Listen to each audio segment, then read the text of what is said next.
Peace, God. Peace. Peace, man. How y'all feeling? How y'all feeling? That's good. That's good, man. I hope you're ready because we about to get into some, what I'm saying? We're about to get into some conversation about the true nature of what's going on. And what's going on is, first off, let me start with this real quick. I was going to say something. This is black coffee. Did you know that the initial spiritual practice or the spiritual use behind coffee as a whole was to the effect they called it a believer's wine? It's actually a shamanistic drink that they used to utilize to help you stay up for extended periods of time, mostly at night, while indulging in meditation and prayer. So, just saying that, I just want to throw that out there. Whatever vice that you deal with, 9 times out of 10, there's probably some sort of spiritual purpose to it. Like for example, with alcohol, they don't call that shit spirits for no reason. Like there's certain spirits that you are literally conjuring up when you interact with them. And it ain't by chance that they happen to give these spirits certain names like Jack Daniels, Johnny Walker, Jim Beam, Captain Morgan. You see what I'm saying? Like each one of these spirits, they have a certain name associated with it, which lets you know what type of spirit you are conjuring up by drinking it. Anyways, which ties into the recipe of whoever it was that made the shit, I guess. Um, Anything that you indulge in probably has some sort of spiritual purpose. Like for me, I'm a big cigarette guy. Smoke a lot of tobacco. I mean, I don't really smoke like no Newports and no nasty shit like that, but I do roll my own cigarettes. I use papers and tobacco and do that. And I've been finding out recently that there is a actual spiritual practice for what they consider to be sacred smoke. And some of us already knew that because the Indians, the Native Americans, West Indians, they've been doing that shit for like a while, using, what I'm saying, using tobacco, using hape, using all of these different herbs for what they consider to be sacred smoke and things of that nature. With cigarettes in particular, that was utilized as a form of conjuring up the ability to speak to spirits or allow spirits to speak through you. You know what I'm saying? Just utilizing the smoke to tap into the whole throat chakra, change the energy and the vibration of how you're able to speak and project yourself, at least in a verbal fashion. So, and that was a big South American practice, but that's neither here nor there.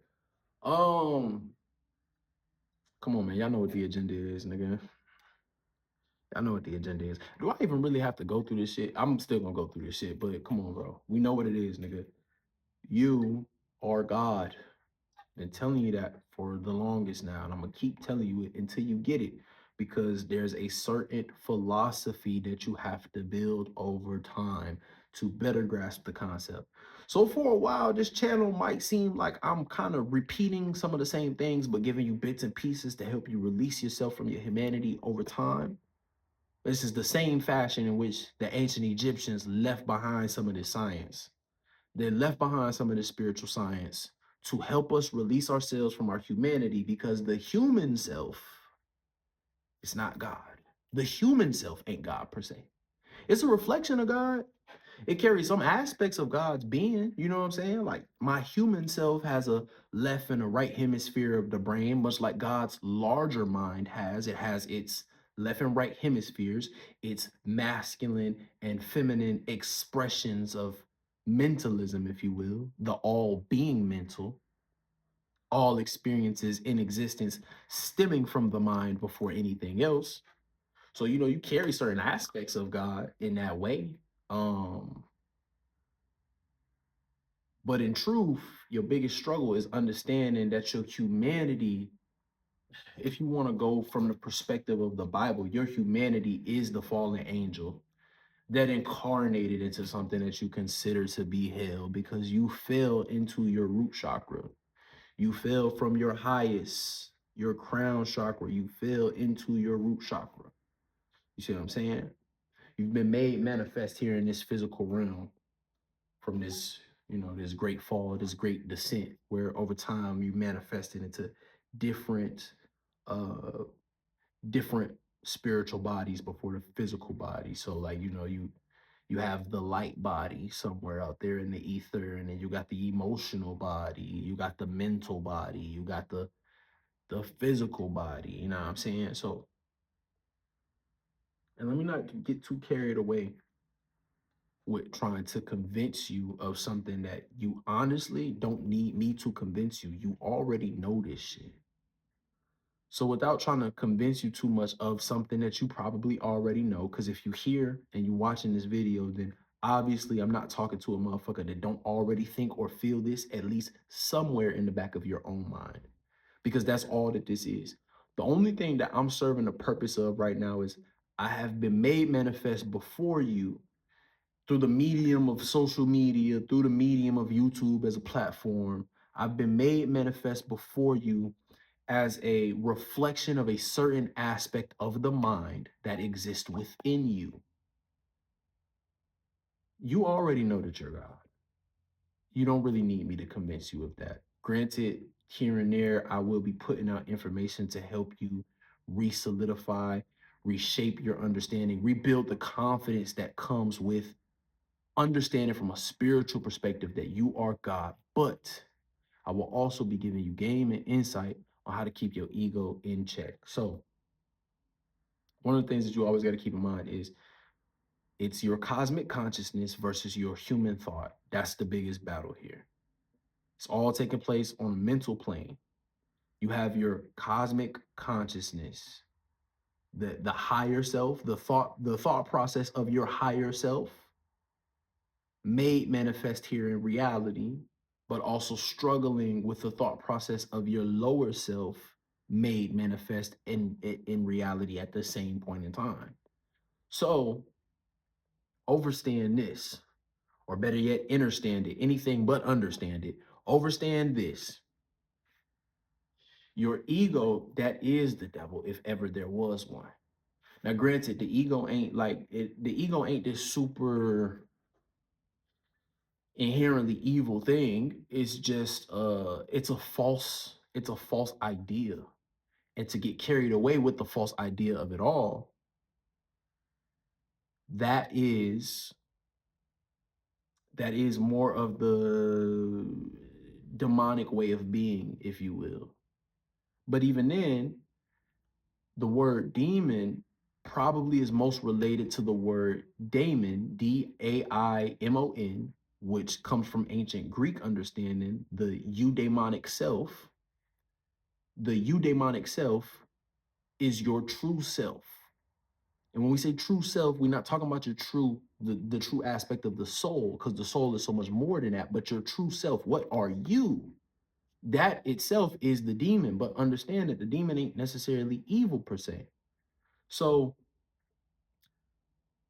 when I say that your ego is a false idea in the sense that all that I am, I'm just an idea of a individualistic expression of God's thought, when in reality, I, just like you, just like we collectively, are so much larger than that. I'm not just a brother named Marcus Darnell Posey Jr. I'm not just that. I'm so much more than that.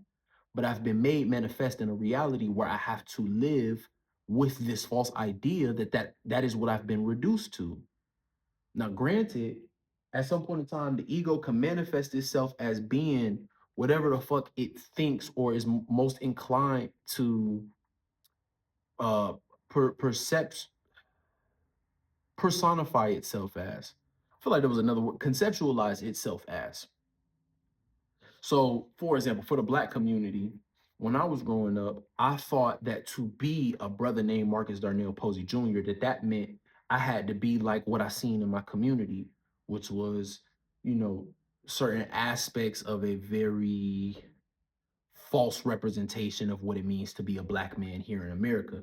And I don't really feel like I need to over explain that. I mean, if you a Black man that grew up in America, then you know exactly what that looked like. The overly gangster, the overly street, the overly this, that, and the third, that equates to some level of success, or equates to some level of acceptance, or some level of coolness or aura, whatever the fuck, all of that YN shit, which is, I think most African American men grew up with that struggle, especially if you grew up in the neighborhoods that are most conducive to that type of behavior, thought process, ideology as an outward manifestation of a false idea of God. Not to say that that itself isn't an aspect of God, because if it wasn't an aspect of God, then it wouldn't make manifest at all, right? This is why they say God is the all-knowing, because it is truly the knowledge of anything in existence that could ever be and ever will be, right? So with that being said, understand that your ego, this physical body, it's like in the mind of God, you had this thought, and the thought stemmed from a false idea of thinking, I am somebody. And then you manifest as just that, some physical body. When in reality, you're more than just that. You're more than just being somebody. In essence, you are all bodies, nigga. You are everything. Now, granted, here in this reality, let's not get carried away with thinking from a very narcissistic standpoint that like somehow, some way, everything in reality now belongs to you as being a reflection of you. No, not necessarily that way. Because you ain't got control over what the next motherfucker do. That goes to show you that you yourself are an individualistic expression of it all. You are a very small portion of the bigger puzzle, but the bigger puzzle still is you because the small portion is incorporated into it. And there's this balancing act to understand the true nature of the oneness. So you manifest here in this reality where everything is a reflection of itself by understanding that I am just one individual unit. I am but one person. I am but one person. And for as long as I experience this, I will always be just me. I won't know what it's like to be two people. I won't know what it's like to be three at a time or the whole world at a time. The only way you can really get these transcendental experiences, and there are ways to arrive to this conclusion and to actually have this feeling. Well, maybe there's several ways. I'll give you my way. My way is meditation, right? I've been meditating for a very long time. Probably been meditating on and off since high school. So since I was about like 16, 17 years old, I've been meditating and working with chakras, working with the subconscious mind, tapping into self-hypnosis and self-induced trance-like states of being to be able to experience some of these experiences where it's like you tap in on a meditative level and you start to have this sensation that somehow, some way. See, when you allow yourself to disconnect from your ego, because your ego only understands itself through its outer perception, and it perceives itself outwardly from this physical vessel, what it can feel, what it can smell, taste, hear, see. That's what's feeding the ego its information to conceptualize itself. When you're able to sit down and ignore all of that. And I'm really giving you the game on how to keep your ego in check while rising to different understandings of your true godhood. When you keep your ego in check and you sit down within yourself long enough to detach from any sense of physical sense, that almost just sounds like whatever. When you separate yourself from any of your physical senses, you are able to generate these experiences mentally because it's happening in your mind first.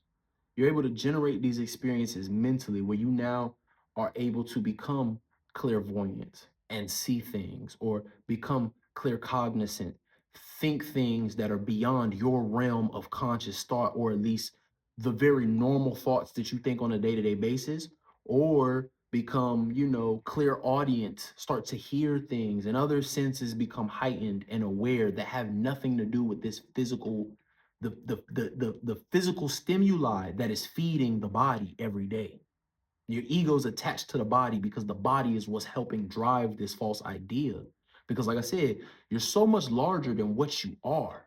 You've just been made to believe that you are reduced to just being this. This isn't the truth. Your soul don't die. This body is meant to. So that already shows you that this reality is an illusion of sorts. It's a reflection of that which is. Once you understand that death itself isn't a state of permanence.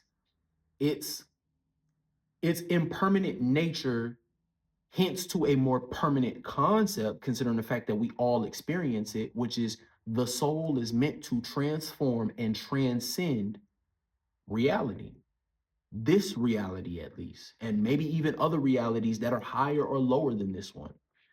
Death itself is a transformation. Now, take a step back. Let's get, before I take you too far into the ether. When you meditate, it's one of the ways you can keep your ego in check. Stay focused enough and stay grounded enough within yourself. Be patient until you can disconnect from your physical senses to where you get this sensation that you feel out of nowhere, either extremely small, transitioning into something that's extremely big, or sometimes you start off as being something extremely big and then you start to feel extremely small.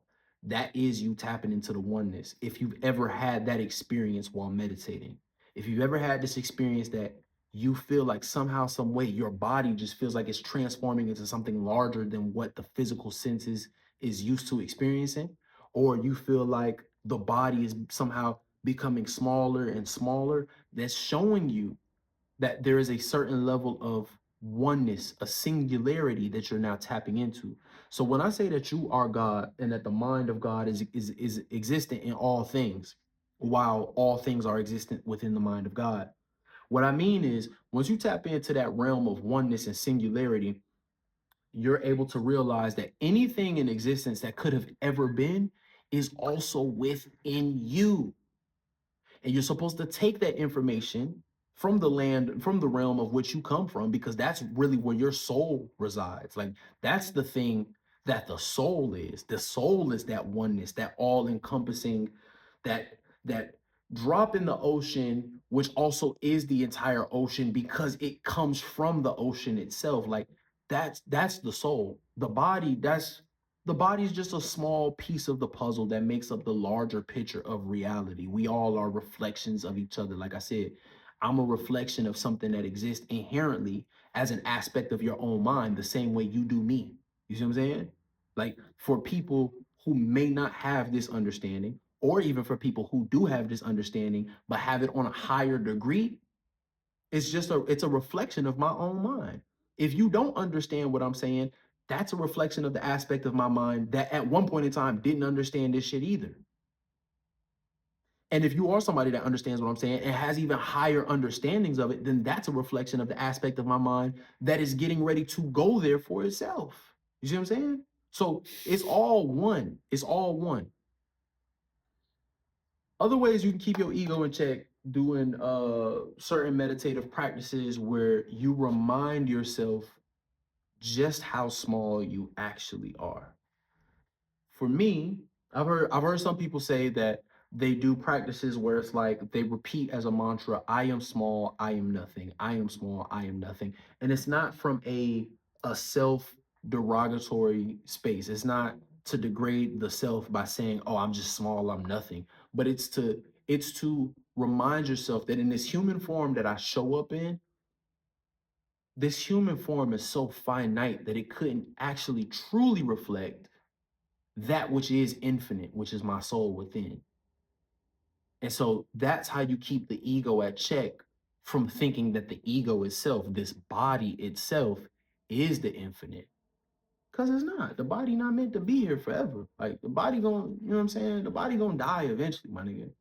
So with that being said, other practices I think you could partake in is balancing out your chakras. Balancing out your chakras will help you get to a state of awareness and doing the proper research on it, get into a state of awareness to where you are actually able to balance each aspect of the chakra system that manifest on the different planes that they manifest on. So you get to tap into the I am, which is you here grounded in this physical reality, your first chakra point. Then the I feel, getting into your more emotional body. Then the I experience, stemming from your solar plexus. Then the I love, you know, stemming from the heart chakra, I speak, stemming from the throat chakra, the I see, stemming from the third eye, the I overstand or understand, understand, stemming from the crown chakra. Now, with that, you got to take the information and utilize it to the best of your own ability, because this is just a starting point for you. And I really can't give you more than that which I know myself. I know what I know, and I also don't know what I don't know. So I'm just giving you game and wisdom as I see best fit for where I am consciously. But the more that I'm able to share with you, the more that I'm able to give. So, like I said, starting off with things as simple as meditation, and it ain't gotta be no super complicated thing for real, for real. There's really no, there's no real like, there's ways that in theory it shouldn't be done, but there's also ways that have been tried and true methods of how to get there. And this is encouragement to at least get started on the research to do it. At least get started on the research to do it. And when you're indulging in the practices, my biggest goal that I hope you could walk away with this information with, like at the end of this message, I hope that the thing that you could take away from this message or this information the best is that everything that you do should be operating first and foremost through the philosophical lens that you inherently are God. Let me say that again. You inherently are God. It's a certain philosophy that you have to carry. Because, like I said, in the seven Hermetic principles, the first thing is all is mental. The mental is all. God being the self sustaining thought process that it is you just as much as it is the next person in your reality, even if they don't think or feel that within themselves. They're just the aspect of God that hasn't reached that level of understanding, that level of knowing. And if they are meant to reach it or not, matters not. You do the work that you need to do for you to manifest the philosophy as being the truth, because at the end of the day, that is a way that you reach the highest level of consciousness. As far as I'm concerned, that is the only way to reach the highest level of consciousness, is to come into the understanding and the awareness that you yourself, being a part of the oneness, makes you the one. It's like Neo in the Matrix. You ever realize that his name is in anagrammatic form? If you take the O at the end of his name and put it in front of the NE, you have the one. And what did Morpheus keep telling him?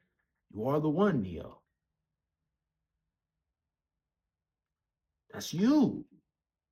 That's you. They're telling you who you are. They're showing you who you are. And I hope that this message don't escape you. I hope that it don't elude you. Granted, sometimes I get carried away feeling like I'm not giving the information the way that I would like to, because sometimes I feel like, and it's just me being vulnerable for a second, because for me, I'm in the process of changing my reality by putting this information out, because for a long time I've been feeling like this information is supposed to be coming from me to serve as a benefit for something outside of me, um not because it has to, not because it's some sort of divine calling per se, but just because it's something that I want to do. I actually genuinely want to share this information with people, and I want it to be of a benefit to people. So with that being said, I hope that this level of information, sincerity behind the message, I hope that it reaches those that it's intended to reach. When we put all the theatrics to the side and all that, oh, you know what I'm saying, nigga, you are God, all that other extra bullshit that sometimes I put out there to help deliver the message in a way that can seem entertaining. The biggest point is, nigga, do you get the message? It don't matter what shape, size, form, fashion, order, what, none of that shit matters. At the end of the day, you being here is a testament within itself of what God actually is. And it is you just as much as it is all of us. Like I said, do with this information that which you will. Keep your ego in check. This is some insight on how to do that. Remind yourself that the ego itself is it isn't the infinite. The infinite is within. So the more that you go within, the more that you're able to realize that you are all of these things that you've been taught to believe from an external standpoint of worship is outside of you. It's not Ifa, it's not the Bible, it's not the Quran, it's not none of that shit. It's within you. The all of this, these are symbols of that which exists within. It's a symbol of something that exists within you.